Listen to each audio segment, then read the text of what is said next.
Connect here, wait for YouTube to catch up. But what's going on, my PT peeps, my Walking Dead family, my fighters? I'm One Eye Bright, also known as PT. Don't know if I'm winking or blinking, but I'm definitely thinking about The Walking Dead. And also my Fight for Us book series, the beginning. We're going to talk about that throughout the live stream. You know, some people are asking about it, and I thought it was a good idea because there's really not much for to talk about with The Walking Dead because ultimately there's no trailer yet. There's not really much going around, but there has been some recent news about some stuff. So let's wait for everybody to join and to connect and YouTube to catch up to what we got here. But yeah, so we're going to be talking about this guy right here, Fight for Us at the beginning. And I was reading it before the live stream to get prepared for the first book, because if we're going to talk about that, so spoiler warning for all things Walking Dead for sure, and Fight for Us, the first book. And I was like, man, I wrote this so long ago. It's just crazy to think that this book is, man, I think it came out April 17th, 2017. So it's, you know, over 4 years old, soon to be 5 years old. And it's crazy. It's just crazy to see where life takes you. It's kind of cool to think about it, you know, if you see where you're at in this year, next year, or even in a day, a week, a month. But if you break it down into years, where you were 5, 6, 7, 10 years ago, it's probably in a different place, hopefully a better place. But, you know, reminds me of the Fight for Us book series. I remember I asked about John Rudd, how about them Cowboys crush the Niners? Yeah, we'll see. I mean, a lot of people are thinking the 49ers are going to beat the Cowboys. It could happen. I mean, any given Sunday, right? So we'll have to see what happens. But ultimately, if the Cowboys are on their A game, if their defense can make some stops and their offense doesn't make any unforced errors or turn the ball over, I think they got a good shot to win. But we'll see. We'll see how it goes. So the Bucks, Eagles are at 1. Niners, Cowboys are at 4:30, and the Chiefs, Steelers on at 8:30 tonight too. So, Mike Allen says 5 years ago he was in Fallujah. So, yeah, that's crazy. You think about it. You know, 5 years ago, where were you? Maybe you were here at the PT channel, maybe not, because at the end of the month, January, I think the 29th, started this channel 7 years ago. So it's crazy to see. Lindsay Robb says, woke up to 2 inches of snow today. Well, that's crazy. That is definitely something that I have not been around for a long, long time, living in Florida. So let's talk about some Walking Dead stuff, and then we'll get into Fight for Us. But the Walking Dead news is that the Tales of the Walking Dead is that they're going to start filming this Tuesday. So Monday is Martin Luther King Day. A lot of places are closed. Tuesday is the 18th, and I believe that is where they're going to start filming. Not sure if it's the first episode, second episode, or what, but it's live action filming for The Walking Dead, Tales of the Walking Dead. Not sure who's involved. We just know it's a mini mart, and there's some Mexican restaurant that they're going to use for some things. So if you're around Buford, Georgia, I'm not sure where that is, but I believe it's Buford. Buford, however you want to say it. But it's going to be start filming there for some time. The other news is that The Walking Dead, per Dwayne Manweiler, director of photography, I believe, is stating that there's only 3 episodes left to film. And if that is, let's go Cowboys. If we got 3 episodes left and they film, each episode takes 2 weeks, that's 6 weeks. That takes us into February. They don't even make it into March for filming wise. The big news will be when they start bringing down the walls around Alexandria. That'll be the big news when they start breaking down all that stuff. If the windmill comes down, what they're going to do with that too. So, yeah. Michael Singer says, my anniversary was in Buford, Georgia. So there you go. If you're familiar with the area, you may be able to check it out. I don't know if you're going to be available or seeing anything for filming, but that's pretty cool stuff. And that's really it. We didn't get a trailer for the second part of The Walking Dead Season 11. I was hoping it was going to be on the 13th, but it'll probably be the 20th because that's when it comes on AMC. The 13th is AMC Plus.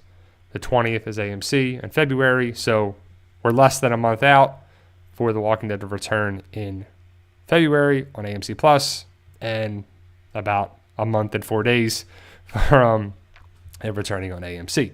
So thank you guys for joining me. Hello, everybody. So like I said at the beginning, if you missed it, we're going to talk about this book a little bit, Fight for Us, the beginning. I talked about it a little bit briefly, that I wrote this book in 2017, and it was I was reading it to get back on, what happened with the book. And it's crazy to think of, the book is not the best written book. I should have written it, edited it, had my wife edit, and then put it up like I do now. It's a far better process, far just better story, far easier to read. It's tough to read some of this. When for me, I'm like, wow, I really didn't do well with writing this, but it was my first book, first story. It was 5 years ago. But it says, join Ryan and his 3 best friends as they find themselves at the start of the zombie apocalypse. Each person has a unique skill set that may benefit or hurt the group as they try to fight and survive in this new chaotic world. This is the first book of many that will follow our group along their journey to find safety, security, shelter, and a possible cure. So the opening, or the cover, is the trail. It was supposed to be like the trail that Ryan is running in. So the big thing about it was that, let me just go through the chapters a little bit. And it's the shorter book. It's probably the shortest book of all the books that I have. It's 12 chapters, and it's crazy to see. Just go back and read some of this. It's pretty crazy. I was just trying it. But so chapter 1 is Guy's Trip, 2, Going Home to Tampa, 3, Supply Run, 4, Hospital Chaos, 5, Neighborhood Watch, 6, Road Trip, 7, Welcome to Orlando, 8, Space Wars, 9, Hits the Fan, 10, Going Home to Raleigh, 11, Checking In, and chapter 12 is What's Next. So I always thought that, to me, when I was writing the book, and I asked people if people still read books, and I guess I was naive because people love to read a book and be a part in that too. And I'm good with coming up with ideas, and I'm not the best writer. I think I've improved over the years. And I think with anything, if you do stuff every time, like being on, YouTube, talking, communicating, your job, riding a bike, reading, whatever it is, playing video games, you get better at it with time, with energy. You level up, you get more experience, you get to improve on it. It becomes second nature to you. And this takes me back just reading some of this stuff. So basically, when I was writing the book, I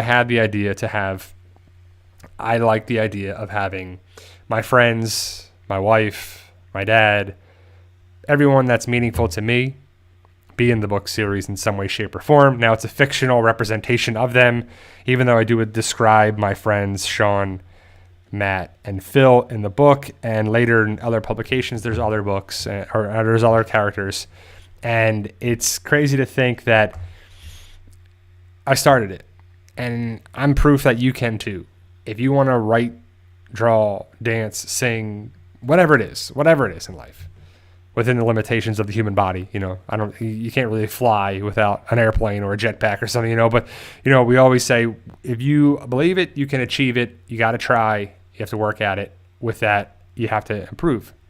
So I was reading the book, and the main character is Ryan Briggs, and he is a fictional character, obviously, as all the characters are. And being in Tennessee, I always thought it was a good idea.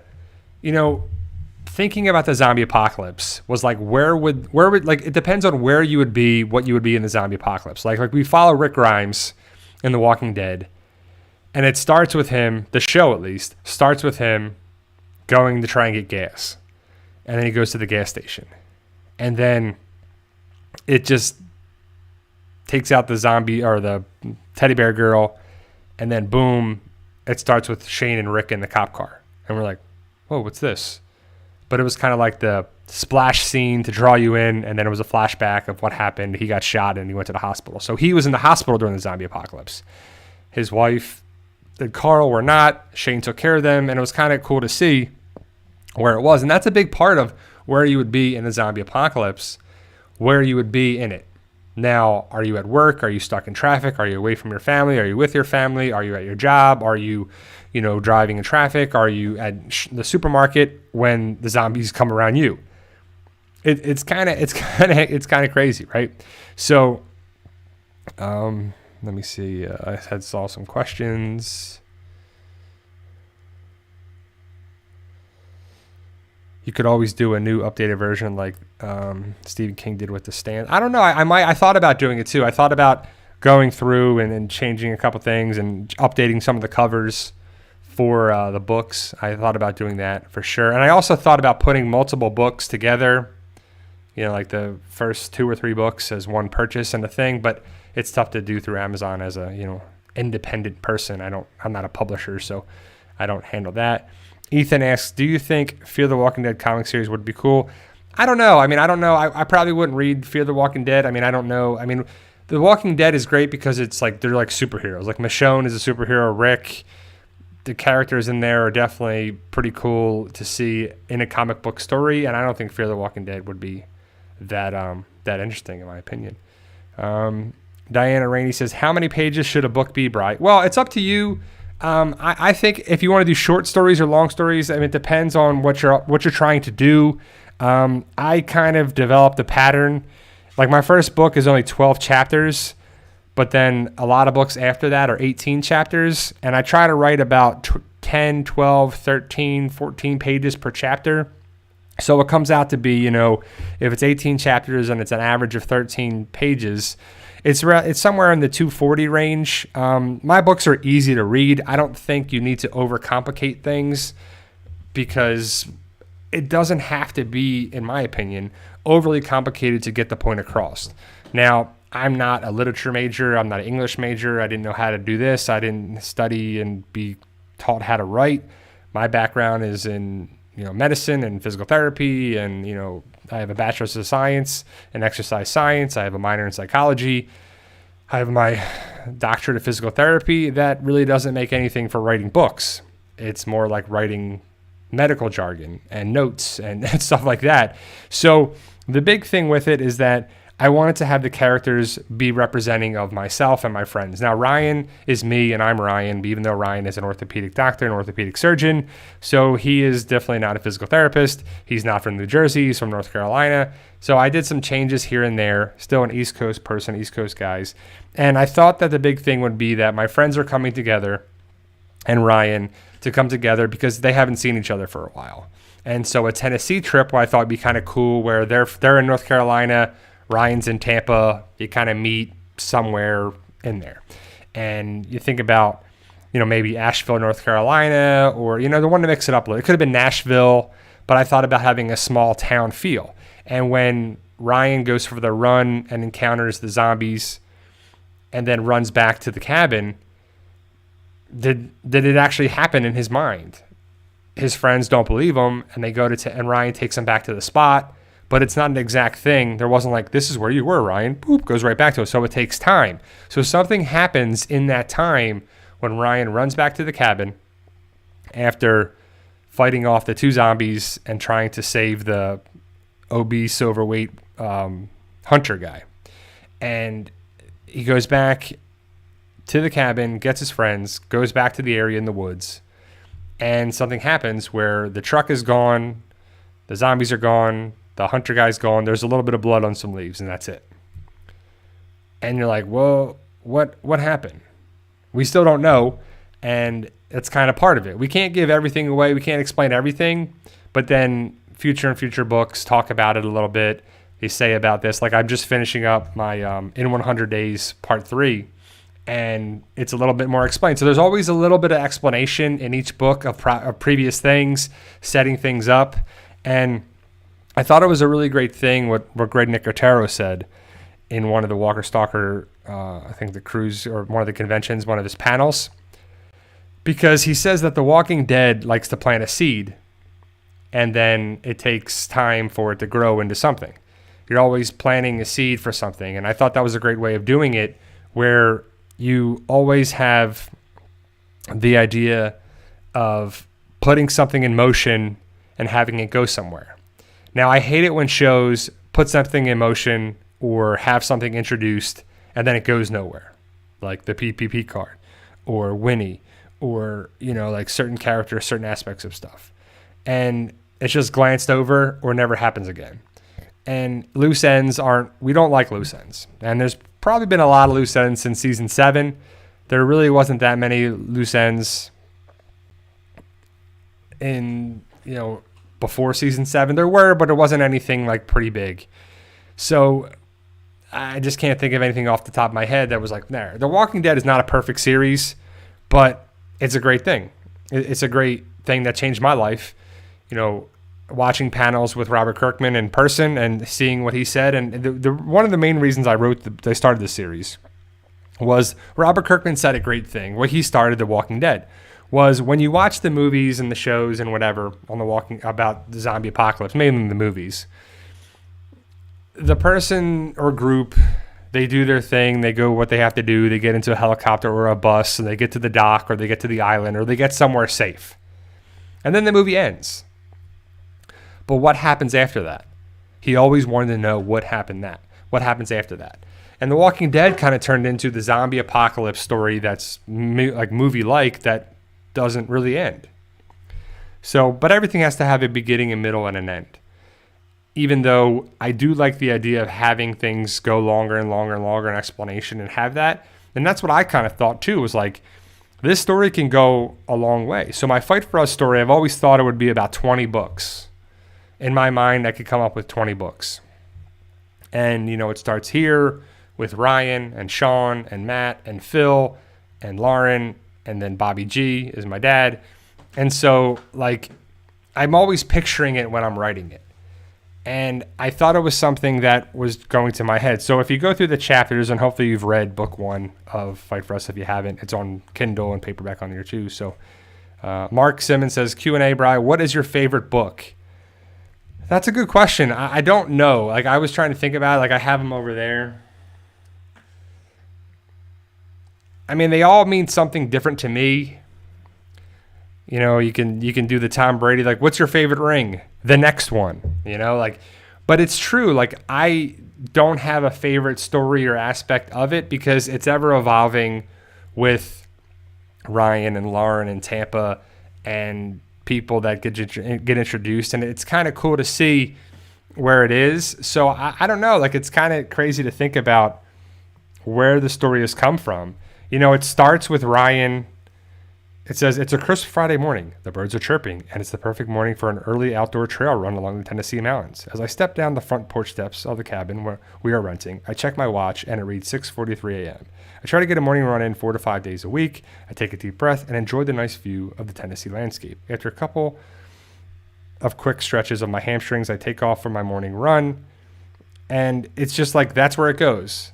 And then kind of right away, I have some motivating tunes going through my earbuds of my MP3 player when suddenly I hear a loud bang and it startles me for a second. I stop running and think to myself, what the hell was that?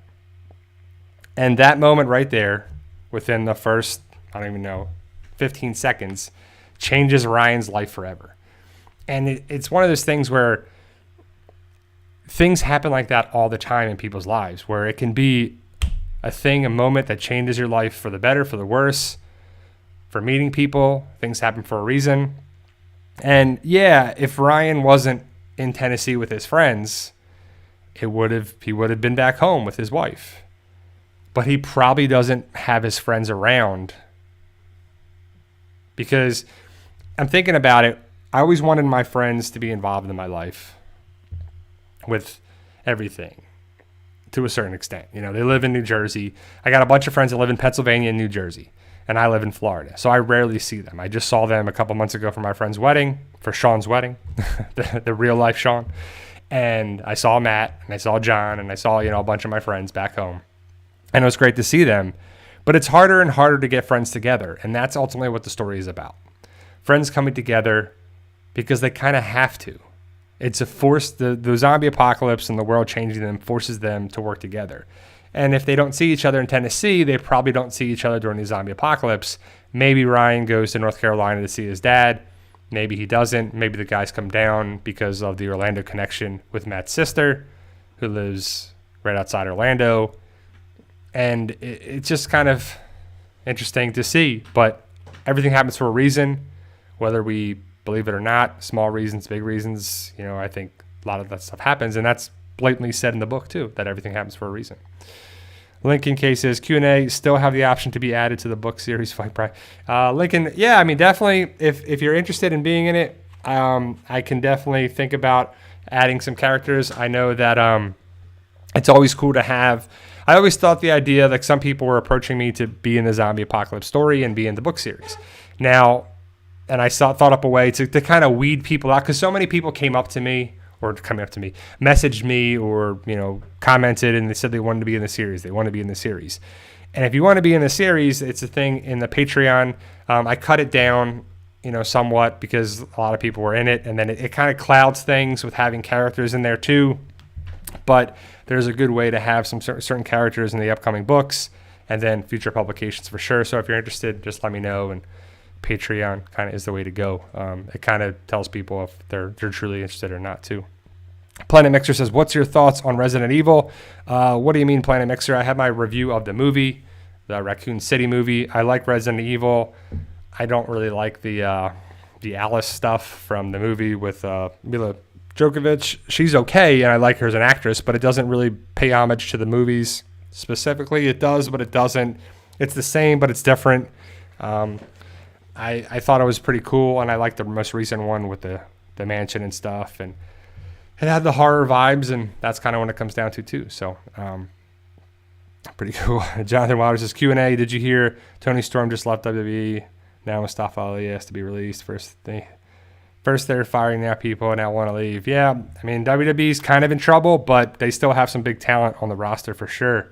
And as I live in Florida, Tampa Bay, and I've met some wrestlers, some professional wrestlers, recent and old school, it's kind of cool that I've always wanted to put some wrestlers in the book, fictional wrestlers, obviously, because you don't want to take someone's identity and what it is, or you do that, I mean, unless it's allowed to do.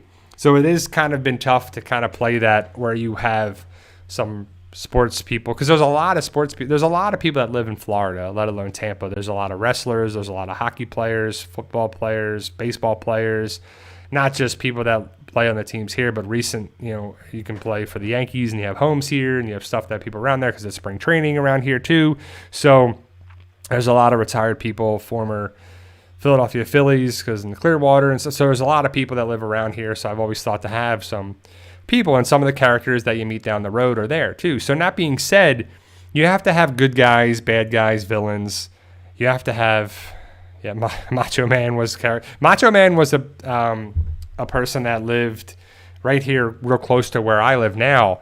But he died right around the time when I moved here. And when he had a heart attack and it was in his Jeep and he drove across the road, I drive down that road basically all the time. And where his Jeep came across a tree, there at least was a little memorial with stuff on the tree. But I know every time right there was the final place for Macho Man, Randy Savage. And it's kind of sad that he died pretty young. I mean, he should probably, by all accounts, still be alive. But it's a tough life being in there too. So now hopefully, and I asked this before, like if you like any characters, and a lot of people picked Ryan as their favorite character. But I hope people like Phil and Sean and Matt and, other characters that are in the story, even Bobby G and my wife Lauren. But you got to have some villains, right? You got to have, Robke says, John Cena would easily survive the ZA. You can't see him. That's right. Walkers, zombies, whatever would walk right by him too. So as I'm flipping through the pages, I see the character of Derek. And Derek, hopefully if you're reading this, is Nicole's husband, and they both worked for Orlando Studios. And I've always thought it was kind of cool to be in a amusement park in the zombie apocalypse. I thought it would be pretty cool. Negan one says, Bride, you have room for an overweight mechanic that can fix anything. Call me Hank. I like that. I mean, I like the idea. Let me get a piece of paper here. Let me get an overweight. Let me see. Negan one says, let me get this down before so Hank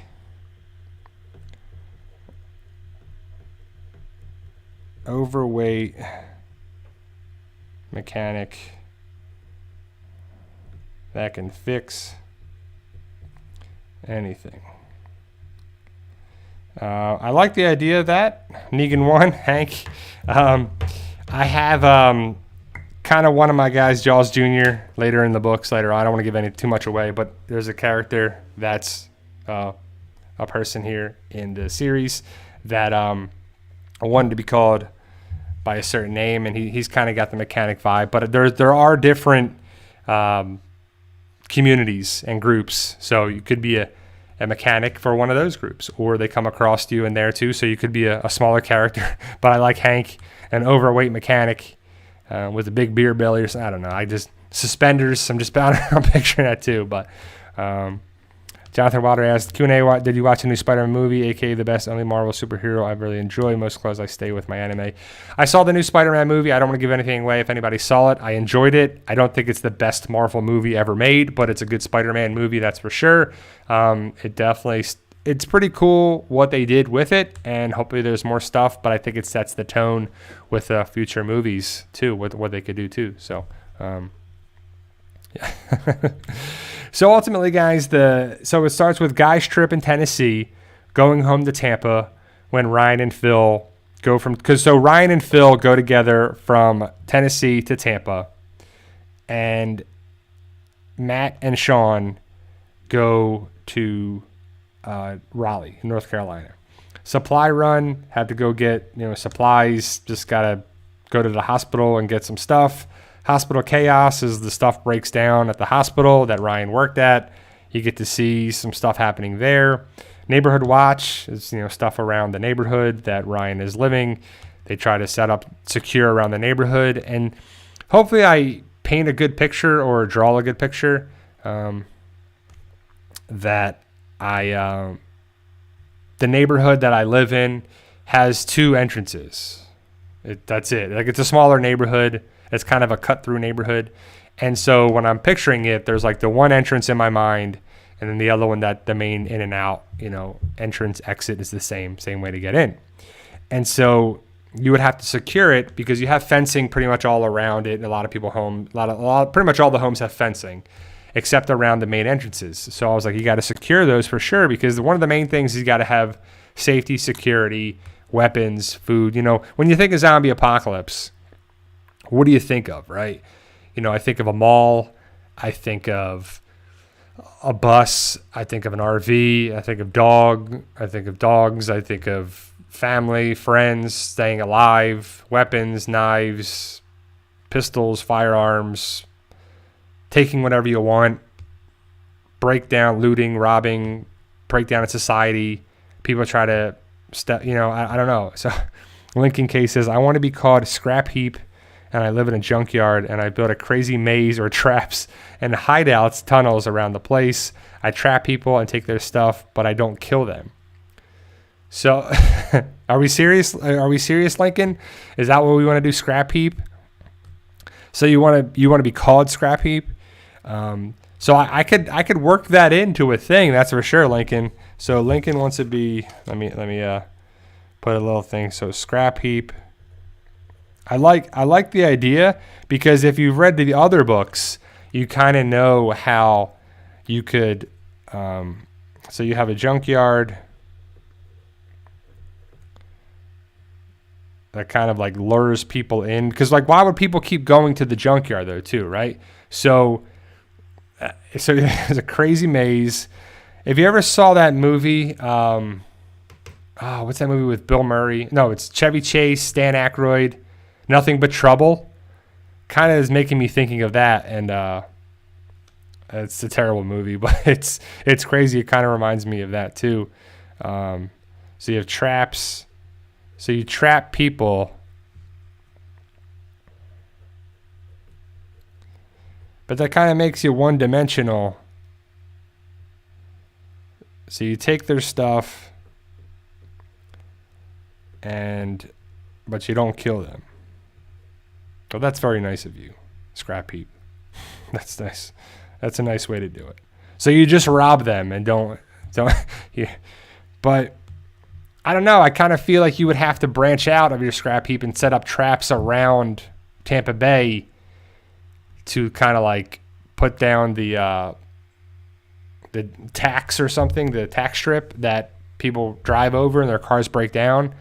And then they have to come to you to find, I don't know, like I kind of think of it as, so I think of it as if you had a scrapyard where you could set up traps and then people would go there and their tires would all blow out. And then they go to you looking for tires and then you know, I don't know, you rob them and then you set up the traps over and over again and keep doing that. Because I don't know why people would go into your junkyard besides that, trying to get tires, maybe. I don't know. So Lincoln K says, make it where that's the only way to pass a broken bridge across a big canyon. Well, Lincoln, I live in this. The story is basically Tampa Bay, and there's not really, you know, it's very kind of flat here. We have some elevation there too, but there's not a canyon. Maybe there's water. I don't know. Like it just seems kind of like tough to. You got to have it flow with stuff, and I mean, a zombie apocalypse would be crazy. There would be different things like the Jadis junkyard stuff. Did it work? Did it not? Was it stupid? Was it cheesy? I don't know. Did it work for the show? Maybe, maybe not. So, Negan 1 says, also Hank is good at picking locks too, my hobby. Yeah, no, it's always good to have a locksmith. That's what you could be too, Hank. Hank could be a locksmith. He could be a tow truck driver that does locksmith stuff, so you could get in and out of cars and basically turn into picking locks in homes too. But you're a tow truck driver that's also a mechanic. Man, look at that. And I've had an idea for a tow truck driver too. So Hank, oh, there you are. Sorry, I got my notes. Let me see. So I like tow truck driver. And see, like, this is how stuff happens in my life too. Like people come up with their, what's up, Zach Dixon, aka Masked Ninja? So I think I'll be driving down a road and I'm like, what about there was a group that was this and this, and they were religious, and they want to do this, and they want to do that. Okay, and they find that people are the enemy, not the zombies. Okay, so they want to do that. You know, like it just flows into some things, and then maybe it turns into something, maybe it doesn't. But I like the idea of Hank being a tow truck driver, a locksmith, and he's got skills to pay the bills. You know, it'd be good. That'd be cool, you know? Like, I like the idea because I do like the idea of having a tow truck driver be the person where he has, you know, maybe he has a tow truck driver or tow truck that is solar paneled plus electric, but it's a hybrid, like a super hybrid electric solar panels. He's rigged it to a ways where he could be out setting up traps and setting things there too, or moving cars out of the way, or putting cars in the way because he's hired by groups to do that. He's kind of a person that I'm blanking on the name, but a person that gets hired to do things that he doesn't. He already has contracts out, and he's like, all right, I do this and that. I set it up, good. And a tow truck driver is not. That's a skill that not everybody could do. So it would be kind of cool too. So Lincoln cases, I'll come up with something better. I like the idea though. It's good, and that's what happens with books and stories. And I love the idea of coming up with stuff, and maybe stuff works, maybe stuff doesn't. Like I wrote out stuff. Like I have two, marble composition notebooks, a bunch of pieces of paper that I write front and back, and I just write stuff. I'll be watching TV, watching a movie, have here, or I, message myself different stuff. So I feel it as like if I'm writing stuff and I put it down, I can have it there. It just works too. So Mike Allen says maybe he could do repos, how he learned to pick locks. Exactly. So, I like the idea. Exactly. So I think that his skill set, because I think you would evolve as characters. So when you see Ryan and Phil going from Tennessee to Tampa, they have to get gas. Stuff breaks down at the gas station. My wife is in the house by herself. There's a knock at the door, ringing on the doorbell. She tries to help this woman. It's a setup. They come into the house. They rob the house. But Ryan and Phil come and save the day. The lady that was trying to get into the house or got into the house, is going to take Lauren as a hostage. Phil steps up because he's a cop. He actually is a real cop in New Jersey. And so that was kind of easy to write some of the ideas for him. Again, it's fictional. It's not the same, by any means.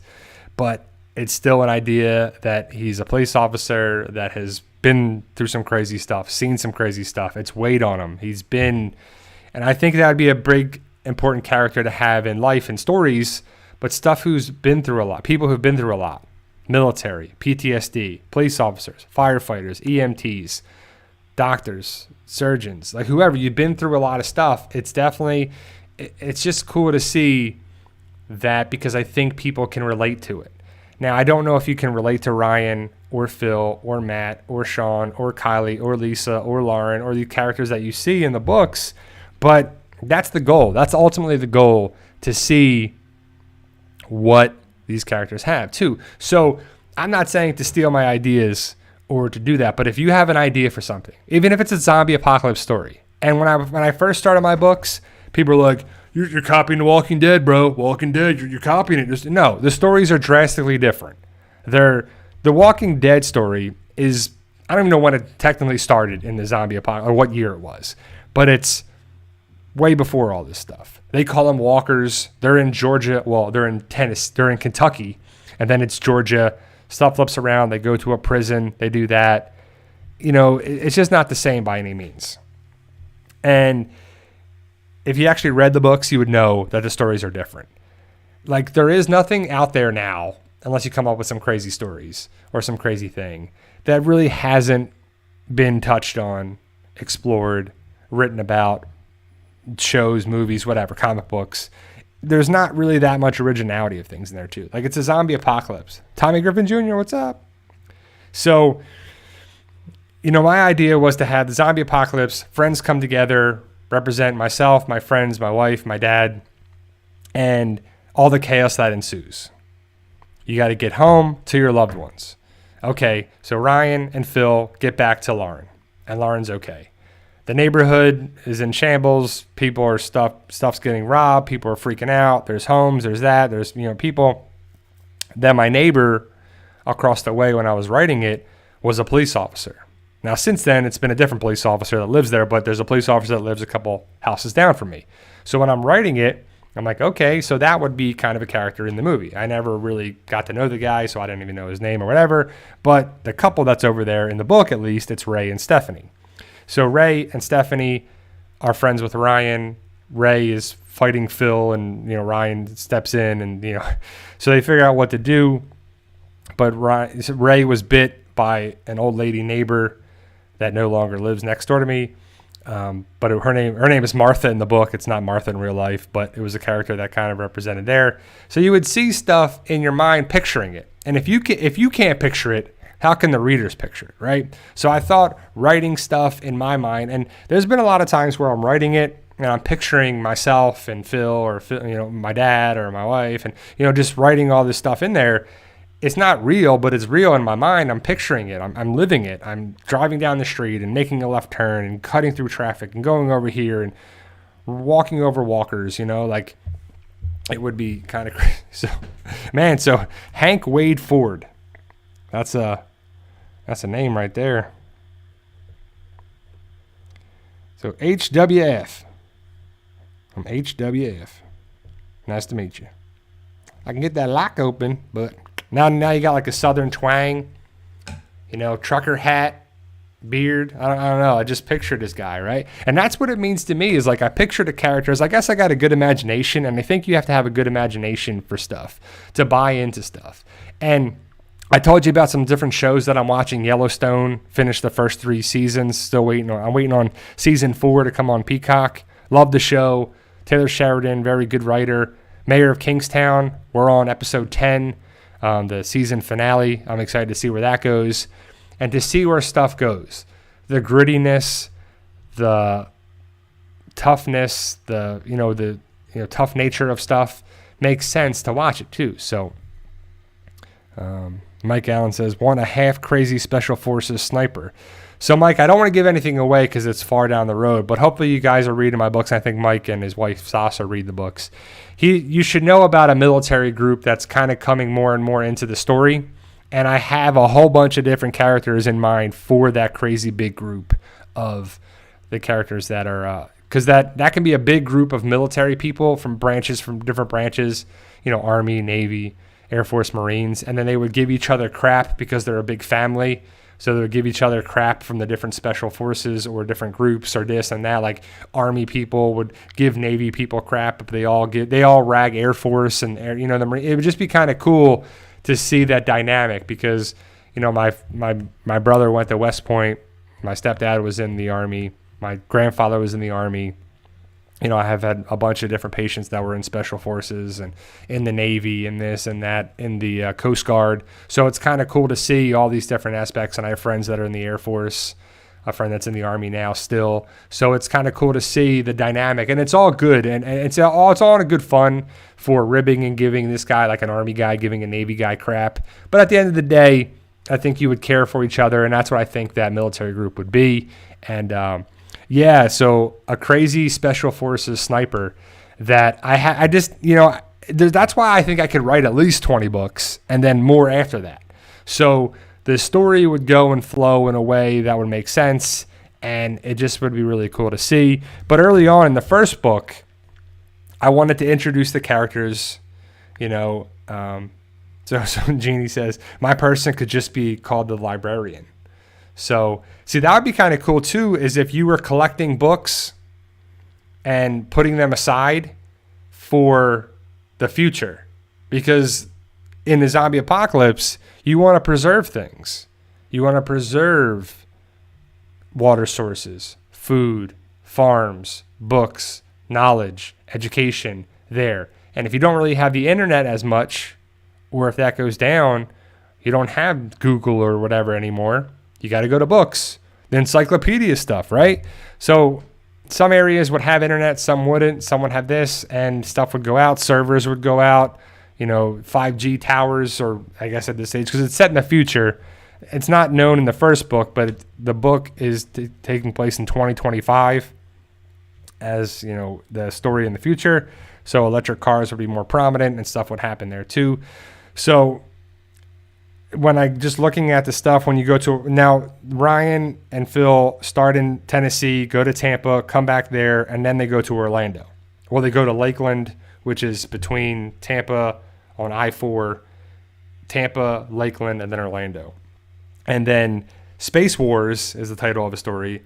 So Space Wars is my idea of a fictional story, movie within a story.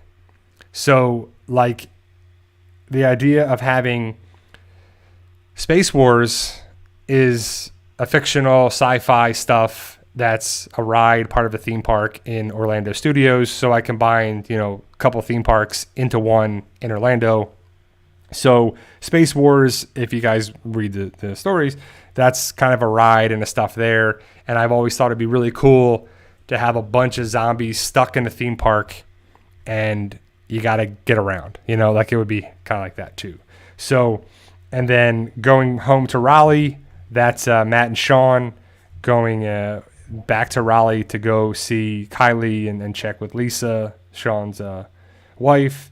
And then the whole thing with Sean's neighbor, Frank, who has like a shelter. So some people would be busier or more prepared for the zombie apocalypse than anyone.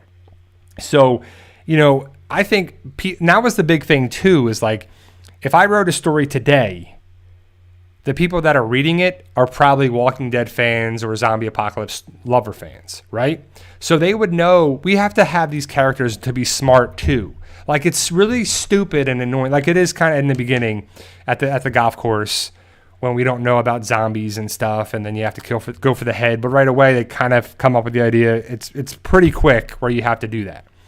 Like, it's really annoying. At least it wasn't Fear. When we watch all this Walking Dead stuff, and then they came out with Fear, and they're like, oh, zombies. What about this? What about that? What about here? What about that? And it's like, we already know all about this. We don't need to go backwards too much. But there has to be a baseline of what they are in there too. And the zombies in the Fight for Us story are slow. They're not fast, there too. So, But, you know, it's that too. And then going to rally, checking in with Sean, Matt, Kylie, Lisa, and then Sean's neighbor, Frank. And then the last chat, or then also the big thing was Nicole was pregnant. And yeah, with Frank and Sean going there. And then, yeah, so Sean's dad, Don, he's bit, and then Sean can't do it, and then he ends up losing both of his parents because he couldn't, you know, help put down Don, and so Sean loses both of his parents. And then Kylie and Matt, you know, deal with her parents, and it's kind of a thing where you get to learn stuff about the parents of the characters, so it's kind of a thing that touches it. It doesn't explore it too much.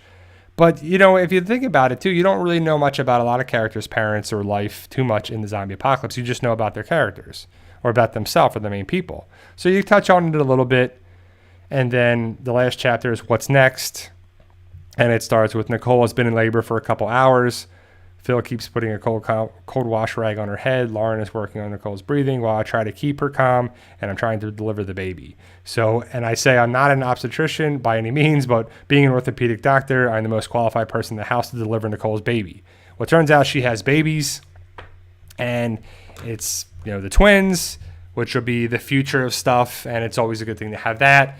Derek, we find out, is terrible, but at the end, let me just cut it to the end, where the end of the first book, at least, is Phil, Ryan, Lauren, and Kylie and the babies are leaving Derek, who is terrible. And so the babies are Mason and Mia. And it's kind of a crazy thing that it started one way, ended the way, and we got babies now. We got Derek, who's terrible, who's kind of like, he's a villain, but he's kind of not. And yeah, it's just a kind of a thing where I set up things for the future. And again, the next book sets up the next book, sets up the next book. And then Ryan writes a message to Matt and Sean, meet us in Tampa, took Nicole and her babies, left Derek behind. He is a cheating a-hole. Phil and I drive to the end of the street and make a left. I drive onto I-4 West Highway entrance ramp. We pass a sign that reads Lakeland 50 miles, Tampa 82 miles. I hit the gas, look back at the sign, and whisper to myself, come on, Matt and Sean. Hopefully we'll see you guys soon.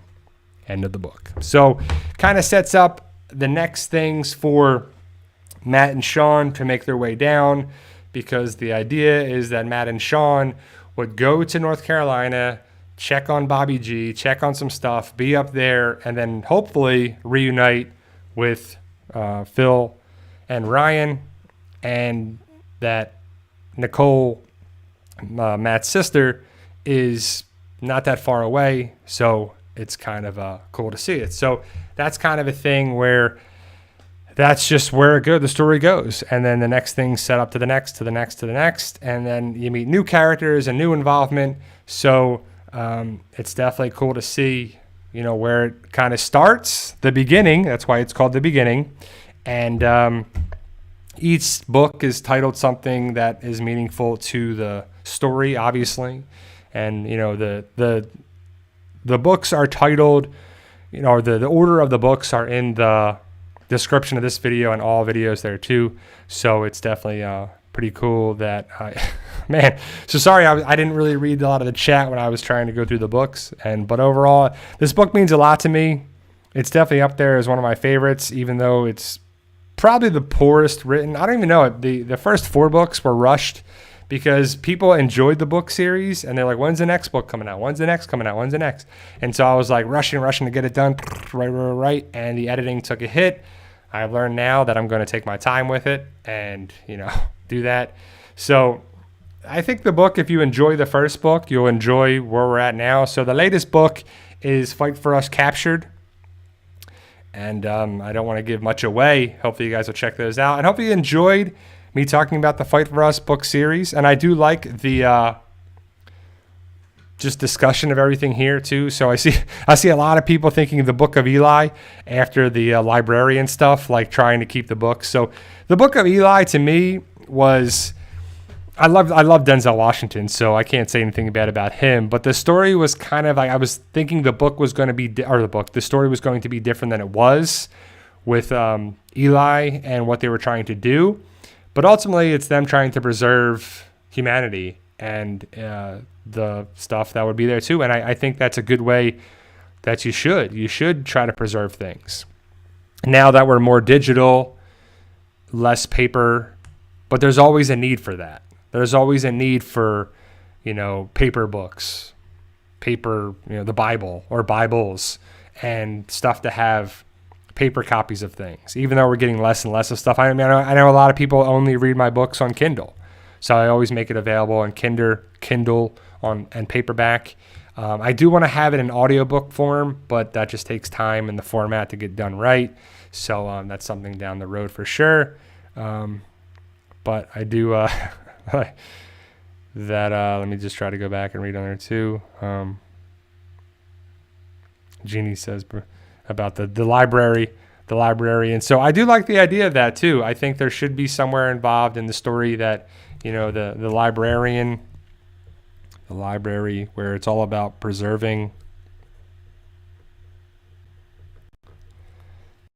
preserving things, society, the written word, history, basically all that. And when you get stuff in mind, have a notebook, have pieces of paper, and just, have scrap paper. Like I got a bunch of different notes and everything on here. So, it's just crazy to think of what could stuff happen. Some of the stuff is put down in the book. Some of it's not. Some of it's used. Some of it's edited. Some of it's changed. But it's good to have brainstorming sessions with yourself or your team or your whoever with is involved. So I think that it's pretty awesome to see where it is. A lot of the stuff I try to put in the book series are, I guess, universal principles where you think about it as what goes around comes around. But in a zombie apocalypse that's lawless, there's going to be people doing bad things. Now, is it people are inherently bad? They're trying to survive. They're trying to do stuff to preserve stuff. They're trying to just take what everybody has. I don't know.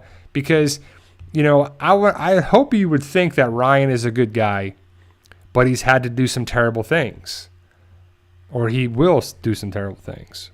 Anybody has to do terrible things to survive at times, especially in a zombie apocalypse. The survival of the fittest.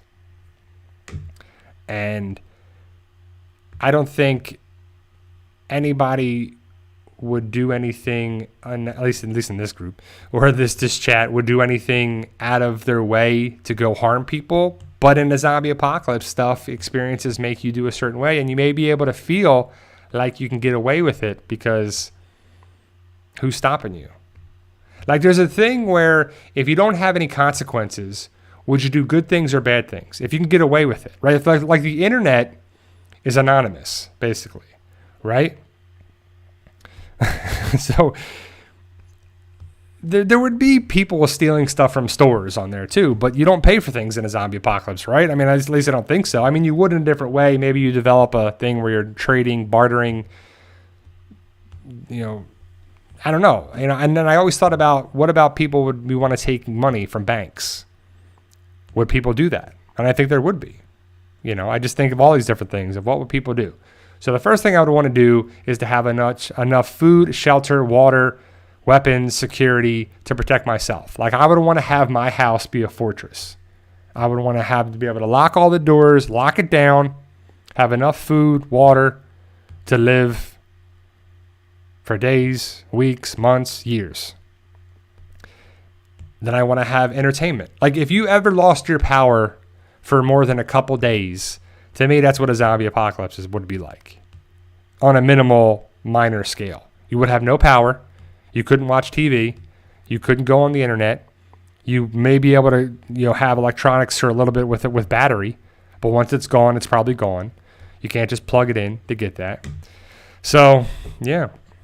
See, Rob Richel says money would be worthless. You'd have to barter. You'd have to trade things. I got a case of water.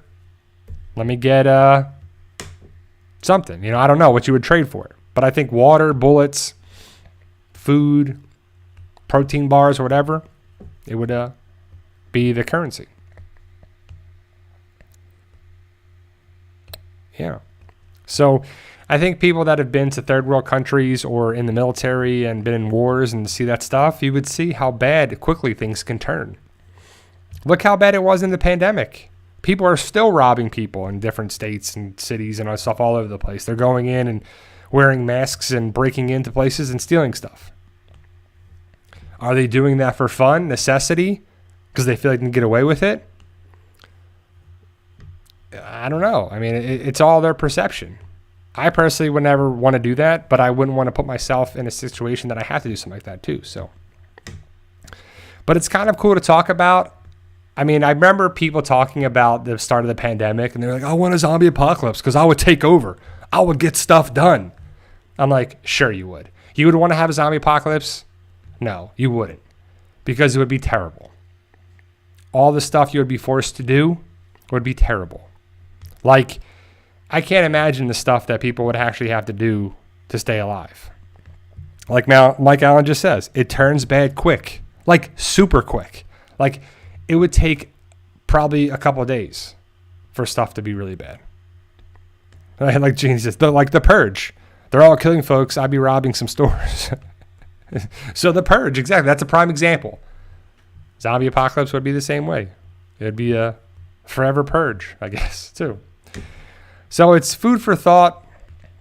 It's kind of a fun thing to talk about. But, you know, the first book kind of sets the tone. And then I'm like, well, okay, if you have that, what if people are struggling to stay alive? They're not going to go to work. They're not going to go to have jobs. But who started the zombie apocalypse, right? I don't know. If we figured out who was starting the zombie apocalypse, it takes away from the luster of it. So I have different people coming up with different ideas, and these people think that happened. They think this happened. They think it started there. Where was patient zero? Where was this? Where was that? I live in Florida. It's the Sunshine State. So I don't know if Florida is like the highest percentage of solar paneled homes or solar panels, but I think that the solar panels would have to be used, and I think they should be used. I think they should make it dirt cheap for people to put it on their homes, and you can have your own electricity. So I think that would be extremely important. But the other thing that makes me wonder about it is, who started it? Was it the government? Was it a virus that got out? Was it something that was designed? Was it because of overpopulation? How can the world survive that?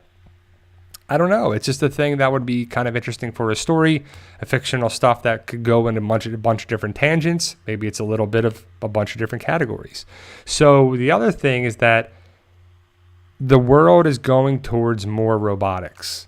It's going towards minimum wage of $15 an hour. Well, a lot of businesses can't afford that. But if you bought a robot to flip hamburgers, you pay a couple $1,000s. They never get sick. You don't have to pay them wages. You just pay the money up front, and they make hamburgers all day. So they're not paid $15 an hour. You pay the robotic company a couple $1,000s up front, and that's your employee probably for a long time. So more and more made me think about robotics. How would that play a factor in the zombie apocalypse of the future? Because again, the story takes place in 2025 at the start of it. So I would assume that the world's going to look a very different place. When I wrote this in 2017, that was 8 years before 2025. Now we're 3 years away. Are we actually going towards electric cars, more and more solar panels, more AI, robotics?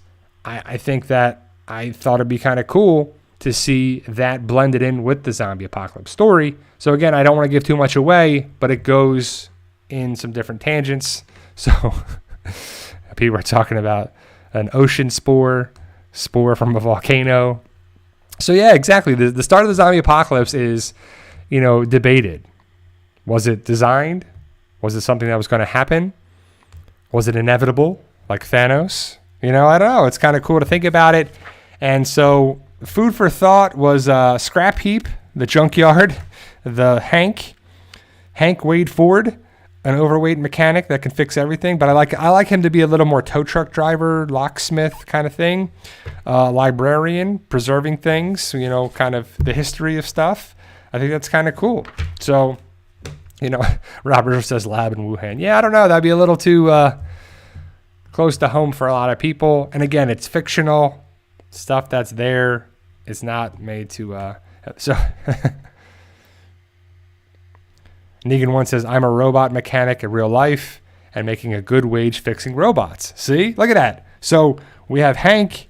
Well, I don't want to give it away, but if you read the story, there's kind of a thing with robots and a mechanic kind of guy that does that too. So I don't want to give too much away at all. But ultimately, guys, thank you guys for watching. I'll be back next Sunday. Hopefully, we'll be getting a trailer for The Walking Dead Part 2. It's Part 2 of 3, so there's 2 parts left. I love the idea of having to talk about the book series. So Fight for Us, the beginning. Thank you guys for the idea to come up with it. This is the first book of many. I think I'm on book 15 now of the series. So it started April 17th, 2017. And, you know, this April, it'll be 5 years ago. So you can do it, guys. Be there for it. Keep working hard. And remember, guys, with hard work, dedication, belief, and sacrifice, you can truly achieve your goals. Believe in yourself. You can do it. It's about love, support, staying positive, making memories, and working hard. I'll be back next Sunday, hopefully to talk about more and more stuff about The Walking Dead. I'll let you guys know if we're going to talk about the next book, which was Reunited. So it's the beginning to Reunited is book 2. So I'll be back next Sunday to talk about all things Walking Dead. Let me know your thoughts. Post your comments below. Like, share, subscribe. Thank you, guys. I'll be back next Sunday.